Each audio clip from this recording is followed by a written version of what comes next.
Salut les amis, c'est Ludo, j'espère que vous allez bien. On se retrouve aujourd'hui pour une nouvelle vidéo. Il va s'agir d'un update lecture.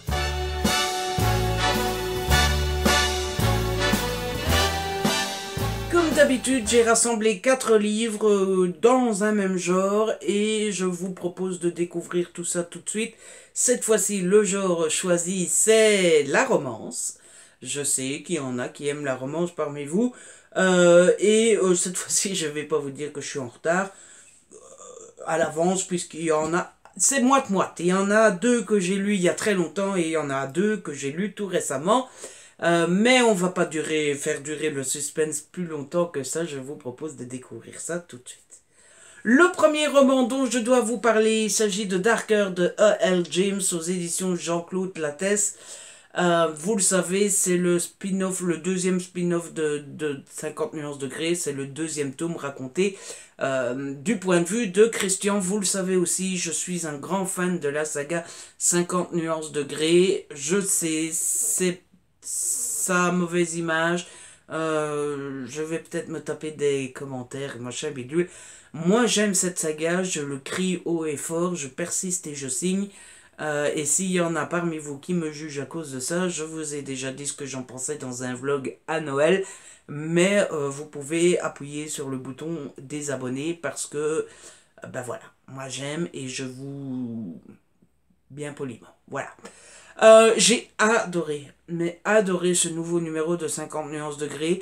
Je l'ai même encore préféré à Grey, qui était le premier tome vu par Christian. Je sais pas, je trouve celui-ci plus complet, plus approfondi, avec beaucoup plus de scènes inédites. Et c'est d'ailleurs ce qui m'a beaucoup plu dans ce tome. On a des scènes très inédites. Ce que j'ai beaucoup aimé, tout d'abord, c'est le fait de voir Christian au travail, chose qu'on devine forcément dans le premier tome. Quand on est avec Anna, on se doute bien que Christian est occupé à travailler. Et si dans la première trilogie, on suit Anna à son travail, on ne suit pas du tout Christian. Dans ce tome-ci, on suit plutôt Christian, ce qui est logique, puisque c'est le concept du livre. Merci Ludo. Et c'était plutôt sympa à voir. Et c'était un peu étonnant parce que ben, moi je prenais Christian pour un vrai connard, mais dans tous les domaines. Et finalement, j'ai trouvé que dans son travail, ben, il n'est pas si connard que ça. Alors oui, il est dur, il est soupe au lait, mais je trouve qu'il est proche de ses collaborateurs quand même. Euh, il est même triste quand il est pas, quand une de ses collaboratrices ne lui dit pas plutôt qu'elle va se marier. On sent que ça le touche. Ça m'a beaucoup étonné. Ce que j'ai beaucoup aimé aussi dans ce roman, c'est toutes les scènes inédites qu'on sait que ça se passe dans la trilogie d'origine, mais qu'on ne voit pas. Et c'était vraiment, vraiment un vrai plus, notamment le moment où Anna jette son martini à Madame Robinson et que Christian a cette discussion avec sa mère. C'était juste une scène trop forte et trop poignante et mon Dieu la pauvre mère, parce que apprendre ça de son fils, ça doit vraiment vraiment pas être facile. Et puis il y a cette scène avec le crash de l'avion. Ceux qui ont lu la trilogie savent de quoi je parle, pour les autres, désolé. Mais cette scène pendant le crash de l'hélicoptère, c'était très intéressant et c'était comique, je trouve, parce que quand on la lit dans la trilogie d'origine, c'est un moment très dur et un gros drame et on a l'impression que, oulala, on est comme ça. Et finalement, quand on le vit du point de vue de Christian, ben, c'est rien du tout, quoi. Enfin, c'est une promenade dans les forêts, voilà. Donc tout ça était très intéressant, franchement. J'ai beaucoup aimé, je continue à aimer la plume de L. James. Je sais qu'elle est beaucoup décriée, moi ça ne me dérange pas. Je trouve qu'il faut juste prendre le livre pour ce que c'est. C'est-à-dire un roman romantico-érotico, n'importe quoi. Oui, on sait que c'est pas de la grande littérature, mais en même temps, tu ouvres pas ce genre de livre pour avoir la même écriture qu'Amélie Nothomb, tu vois. Donc voilà, moi j'aime, je continue à aimer et je n'ai qu'une chose à dire, c'est vivement, mais alors vivement, vivement, le prochain tour. Ensuite, j'ai lu un gros coup de cœur, et ça fait un moment que je l'ai lu, et je comprends pas comment ça se fait que je vous en ai pas parlé avant. Il s'agit de Bossman de Vic Elent aux éditions Hugo dans la collection New Romance. Cette romance, c'est tout simplement tout ce que je préfère dans la romance. Voilà, c'est juste merveilleux, c'est génial, c'est... Moi, quand je lis ça, je suis... Qui sont pas... Voilà, c'est juste ça. Ici, on va suivre l'histoire de Reese et de Chase. Chase est beau gosse, il est patron d'entreprise, il est pas présenté comme quelqu'un d'ultra riche, de milliardaire, de millionnaire et compagnie, mais on sent qu'il est quand même plutôt aisé. Et Reese, elle, de son côté, est belle aussi, très belle même. Euh, Elle n'est pas particulièrement pauvre, mais elle cherche un boulot. Euh, et le patron, Chase va proposer du travail à Reese. Oh, j'ai du mal avec les prénoms, encore une fois. J'ai adoré ce roman dès les premières pages, c'est-à-dire que Reese est en rendez-vous galant, en date. Je sais même plus comment on dit ça en français. Un rencard. Comme si j'étais anglophone à la base. Le mec, il sait plus parler français, attention. Donc elle est en rencard, sauf que le rencard est très ennuyeux. Le mec avec qui elle est en rencard est très ennuyeux. Et elle veut absolument sortir de là. Elle compte sur sa meilleure amie pour le fameux coup du coup de téléphone, je dois y aller. Sauf que son amie est abonné absent. Calme-toi Ludo et parle correctement. Sa meilleure amie est abonnée absente, aux abonnés absentes. Sa meilleure amie est aux abonnés absentes. Et donc, c'est en étant aux toilettes qu'elle tombe sur Chase. Et Chase lui dit voilà, machin bidule. Et puis, quand Reese va s'asseoir, elle a la surprise de voir Chase qui arrive. Et Chase joue l'ex-petite amie de Reese. Et c'est juste savoureux. C'est génial, c'est rempli d'humour. C'était trop drôle. C'était pour la première fois pour moi dans une romance qui avait une telle scène. Et voilà, cette première scène est vraiment représentative de tout le reste du roman. C'est-à-dire, il y a une chose que j'adore chez Chase, c'est que il a cette proportion, cette facilité à inventer des trucs et à mentir qui est juste extrêmement drôle. Attention, il ment, mais pas le genre mensonge méchant pour cacher des choses et compagnie, non. Mensonge dans le sens jouer un personnage comme son ex-petite amie pour la sortir de là, ou vous voyez, ça reste du mensonge humoristique si je puis dire, hein. C'est pas un gros connard qui ment à tout le monde et compagnie, c'est pas ce que je dis. Mais c'est très drôle parce qu'il a cette facilité à jouer un rôle qui est très drôle. Et tant qu'il l'utilise pour le... Pas pour être méchant, ça va bien, hein. Euh, Par contre, Chase a un secret. Enfin, un secret, je sais pas si on peut appeler ça comme ça parce que il ne le cache pas particulièrement, c'est juste qu'il n'aime pas trop en parler et qu'il le crie pas sur tous les toits. Mais j'ai eu beaucoup d'empathie pour lui. Le problème de Reese, le problème de Reese, elle tient plus particulièrement euh, à cette fameuse question. Je vous dis toujours que je déteste dans les romances quand ça tergiverse. Parce que pour moi, bah, quand t'es amoureux de quelqu'un, tu te mets avec et puis voilà, tu fais pas chier ton monde, j'hésite, machin, bidule. Sauf que il y a un cas où je trouve que c'est plus délicat que les autres, c'est quand c'est ton boss. Parce qu'il y a cette question du comment savoir. Non, c'est pas que comment savoir si la promo ou les trucs que tu as, c'est bien grâce à ton travail et pas parce que tu couches avec le patron. C'est la façon dont les autres le voient et la façon de le faire comprendre aux autres. Voilà. Je trouve que c'est quand même l'une des situations un peu délicates.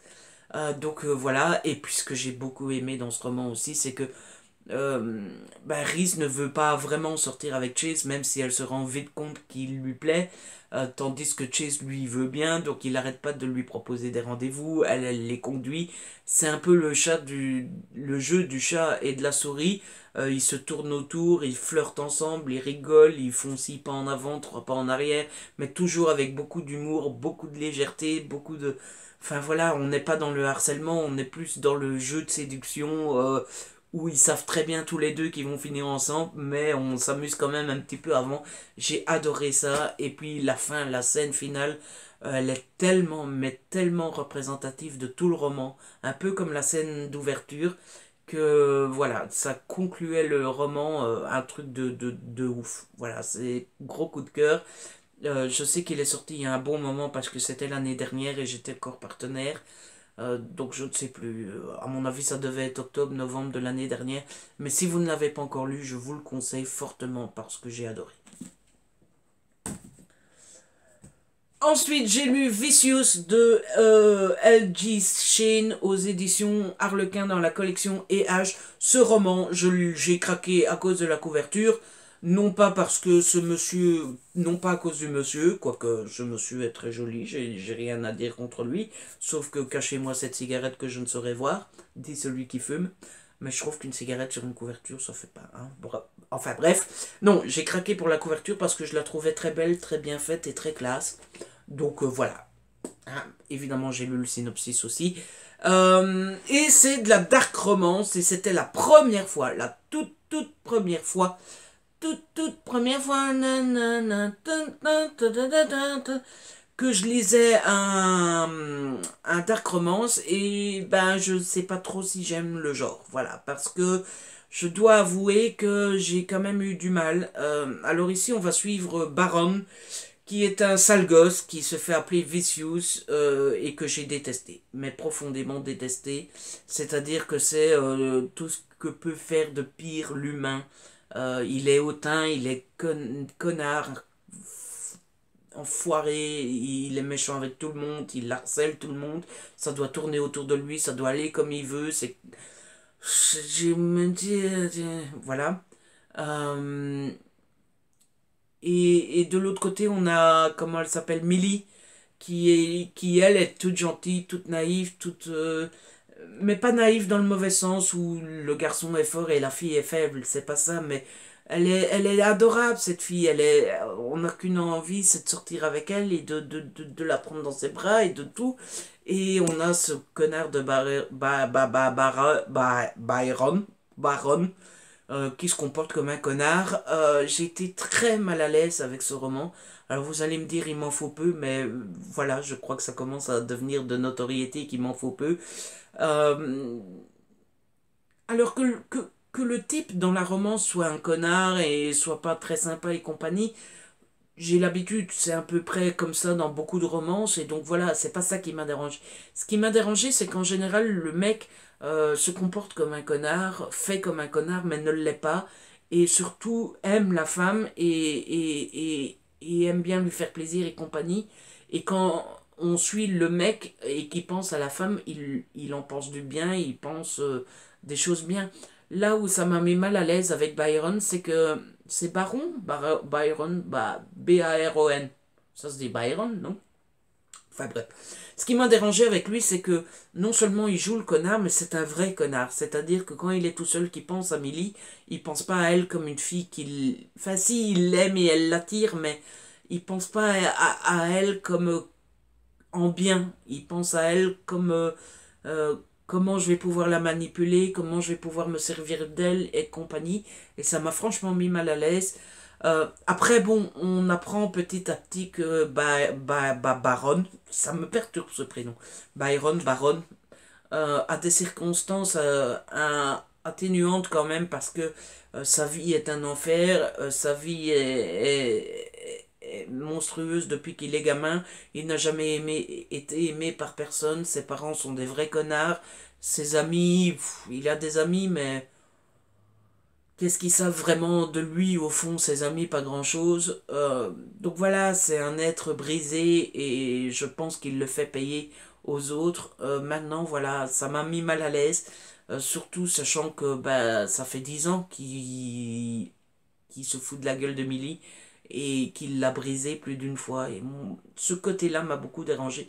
Pour le reste, on retrouve les codes de la romance. Mais franchement, j'ai été plutôt mal à l'aise tout du long. Je pense que je vais essayer de lire le tome 2, mais si le tome 2 est dans la même veine, je sais pas si je continuerai parce que j'aime pas être mal à l'aise dans une lecture, voilà, tout simplement. Pour le reste, le style de l'auteur est assez efficace, c'était la première fois que je la lisais, c'est assez efficace, ça se lit très vite, et les chapitres sont courts, vous le savez que j'aime beaucoup ça. Donc ben voilà, à vous de vous faire votre propre avis, je sais que j'en ai déjà lu autour de moi, et que tout le monde m'a dit, oui, bof, il y a beaucoup plus malaisant que ça.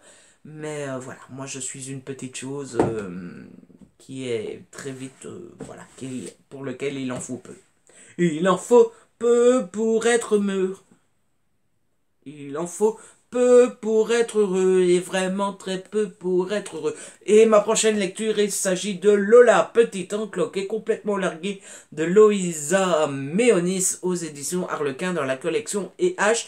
Cette couverture n'est pas belle du tout. Voilà, j'ai l'habitude de dire que les couvertures sont belles, mais là non. Harlequin fait parfois des couvertures magnifiques et parfois des couvertures très moches. Je sais pas, hein. C'est quand même bizarre, hein. Enfin bref, ce roman est une suite, mais on la comprend très bien sans avoir lu le premier tome. Ici, on va suivre Lola, qui est une jeune femme que j'ai adorée, gros coup de cœur pour Lola, qui a beaucoup d'humour, qui est en couple, qui est sur le point de se marier et qui est enceinte d'un enfant. Ah oui, si elle est enceinte, c'est un enfant. Merci Ludo. Tout va bien dans le meilleur des mondes jusqu'au moment où son mari, qu'elle surnomme Sexy Fawcett, mais j'ai oublié son prénom, voilà. Merci Ludo. Jerry. Son mari Jerry la plaque le jour de son mariage sur l'hôtel. Voilà. J'ai adoré ce roman. C'est le genre de roman avec lequel on passe un excellent moment, avec lequel on rit parfois, avec lequel on est beaucoup en empathie avec la jeune femme, parce qu'il faut dire que Lola, la pauvre, elle en prend quand même plein la tête. Il faut dire que se faire plaquer le jour du mariage, il y a quand même plus chouette comme situation. Mais ce qui marque beaucoup quand on pense à Lola, c'est son humour. Elle a beaucoup d'humour, elle a beaucoup de répartie, et j'ai éclaté de rire plus d'une fois avec elle. Euh, et ce que j'ai beaucoup aimé aussi, c'est qu'on apprend très vite que Jerry la plaque, mais pas parce qu'il ne l'aime pas, parce qu'il est obligé, parce que Jerry travaille dans les services secrets, il est une sorte d'espion et compagnie, et donc il a été obligé de la quitter pour un secret, parce qu'il part en mission et qu'il veut pas, il n'a pas le droit, il n'a pas le droit. Et encore, on se rend compte par la suite qu'il voulait pas vraiment la quitter.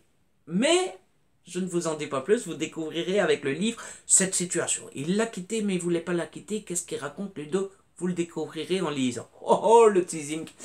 Donc j'ai beaucoup aimé ce côté espion, machin bidule, en grand fan de James Bond que je suis. Et puis je sais pas, c'est peut-être sexiste de dire ça, mais ça doit être mon côté vieux garçon qui aime bien les cow-boys, les espions, les boum boum boum, et l'action, ça plaît toujours à moi. Ça me plaît toujours, c'est plus français. Euh, et puis il y a toute cette part de secret, c'est toujours chouette un secret, moi j'adore les secrets dans les livres, même dans les romances. Euh, et puis et puis il y a toute cette partie et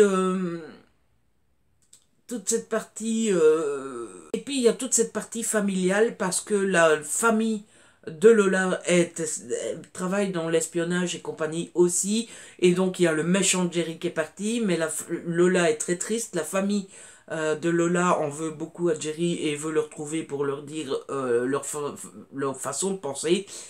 Évidemment, bah voilà, c'est une petite quête de la famille contre Jerry et compagnie, c'est très prenant, c'est très chouette, et puis il y a ce secret au milieu, comme je viens de vous le dire. Ce qui est marrant aussi, c'est la famille de Lola qui est très... Bah, elle est entourée d'hommes, donc c'est beaucoup de testostérone, et tout le monde parle à sa place, mais personne ne la laisse parler. Et à un moment, j'avais envie de dire, wow, wow, wow, taisez-vous et écoutez ce qu'elle a à dire, nom de Dieu, c'est sa vie! Nom de Dieu! Enfin, c'est des gros mâles très protecteurs. C'est pas du tout sexiste, hein. Mais c'est assez marrant à voir parce que c'est tous ses frères et compagnie, et ses frères, bah, ce sont des hommes, et ce sont des hommes qui l'aiment beaucoup, et donc au moindre problème, ils sont tout de suite comme ça, quitte à parfois ne pas l'écouter, et ça c'était un petit peu plus dérangeant.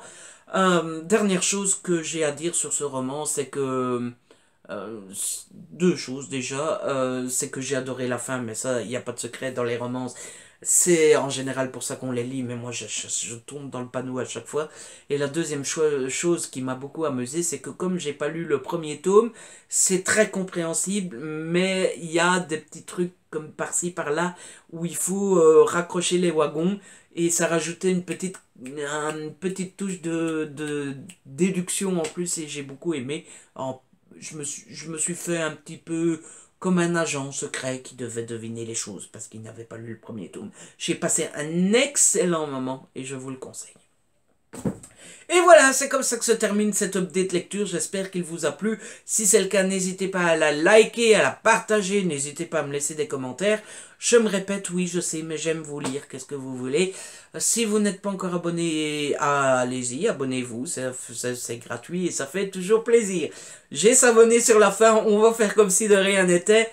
On se retrouve très vite pour une nouvelle vidéo. D'ici là, prenez soin de vous et de ceux que vous aimez. Ciao!